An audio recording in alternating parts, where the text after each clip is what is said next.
আমাদের এই আইনের সবচেয়ে গুরুত্বপূর্ণ যে মিসিংটা হয়েছে সেটা হলো বৈষম্যের কারণকে চিহ্নিত করা হয়নি।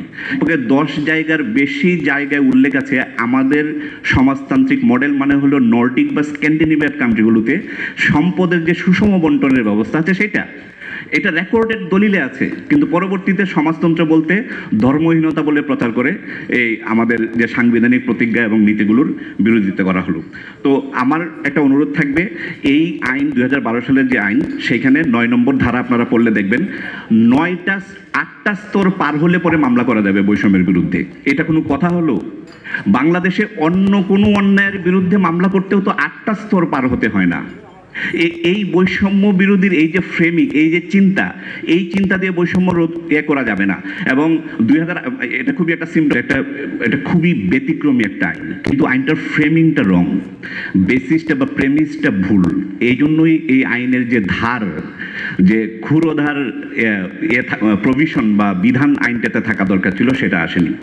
যেমন অনুচ্ছেদ 27, 28 এবং 29কে এই আইনের ভিত্তি ধরা হচ্ছে। তো অনুচ্ছেদ 27 এবং 28 উদামূলক, তা কিন্তু আপনি দাবি হিসেবে এবং আইনি অপরিহার্যতা হিসেবে কোর্টে গিয়ে এটার বলবৎ করার জন্য দাবি করতেই পারেন। ওইটার জন্য draft act on article 27, 28, 29 is a wrong premise. But constitutional বেসিসটা হলো আর্টিকেল, আমাদের সংবিধানের 2য় ভাগ যেটা রাষ্ট্র পরিচালনার মূলনীতি। এই আইনে দেখবেন একটা বিশাল তালিকা আছে যে বৈষম্যমূলক আচরণ কাকে বলে। এগুলো সব ফলাফল, কর্ম, বৈষম্যমূলক আচরণ, কারণ না। আমাদের এই আইনের সবচেয়ে গুরুত্বপূর্ণ যে মিসিংটা হয়েছে সেটা হলো বৈষম্যের কারণকে চিহ্নিত করা হয়নি। কিন্তু বাংলাদেশ রাষ্ট্রে এবং বাংলাদেশ সমাজে বৈষম্যের কারণগুলো কি, এটা 1972 সালের সংবিধানে আমরা অসাধারণভাবে ডিটেল করেছি। আমরা আর্টিকেল 8 থেকে আর্টিকেল 25 পর্যন্ত, এবং আর্টিকেল 8 থেকে 25 পর্যন্ত বর্ণিত রাষ্ট্র পরিচালনার মূলনীতিগুলোই যে এই রাষ্ট্রের বৈষম্যের কারণ, এই স্বীকৃতি এই আইনের প্রস্তাবনায় বা ভূমিকায় আসেনি।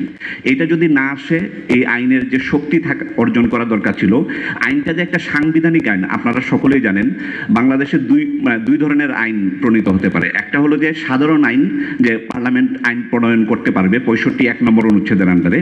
আরেক ধরনের আইন আছে, ভেরি এক্সেপশনাল আইন, সেটা হলো সংবিধান নিজে বলেছে এই বিষয়ে আইন করো। যেমন বৈষম্য বিরোধী আইন, এটা কোনো সাধারণ আইন না, সংবিধান বলেছে যে এই ধরনের আইন করো। যেমন আর্টিকেল 8(1) এবং 8(2) বলছে যে রাষ্ট্র পরিচালনার মূলনীতি সংক্রান্ত যত গুরুত্বপূর্ণ আইনের প্রয়োজন আছে রাষ্ট্রকে সেই আইন তৈরি করতে হবে। এই আইনটা সেই আইন, কিন্তু এই আইনের কোথাও এই রেফারেন্সটা নাই। এই রেফারেন্সটা থাকলে খুবই ভালো হতো। আমাদের সংবিধানের, আমি শুধু একটা অনুচ্ছেদ আপনাদেরকে পাঠ করে শোনাই, যেটাকে আমার কাছে ডিক্লারেশন অফ এমানসিপেশন মনে হয়, যে বৈষম্য বিরোধ বলতে বা বৈষম্য নিরোধ বলতে আমরা কি বুঝি। আমাদের সংবিধানের 10 নম্বর অনুচ্ছেদ, আমি কোটেশন দিচ্ছি, মানুষের উপর মানুষের শোষণ হইতে মুক্ত, ন্যায়ানুগ ও সাম্যবাদী সমাজলাভ নিশ্চিত করিবার উদ্দেশ্যে সমাজতান্ত্রিক অর্থনৈতিক ব্যবস্থা প্রতিষ্ঠা করা হইবে। আমি আবার পড়ছি, মানুষের উপর মানুষের শোষণ হইতে মুক্ত, ন্যায়ানুগ ও সাম্যবাদী সমাজলাভ নিশ্চিত করিবার উদ্দেশ্যে সমাজতান্ত্রিক অর্থনৈতিক ব্যবস্থা প্রতিষ্ঠা করা হইবে। আমাদের সংবিধানের তো নিন্দুক বেশি, তো সংবিধানে যারা নিন্দা শুরু থেকেই করতেন তারা এই সাম্যবাদী শব্দের ইংরেজি করতেন কমিউনিজম। না, আমাদের সংবিধানের সাম্যবাদী শব্দের ইংরেজি করা হয়েছে এগালিটেরিয়ান সোসাইটি, কমিউনিজম না। এটা হলো সংবিধানকে দূষণ করার একটা ইচ্ছা।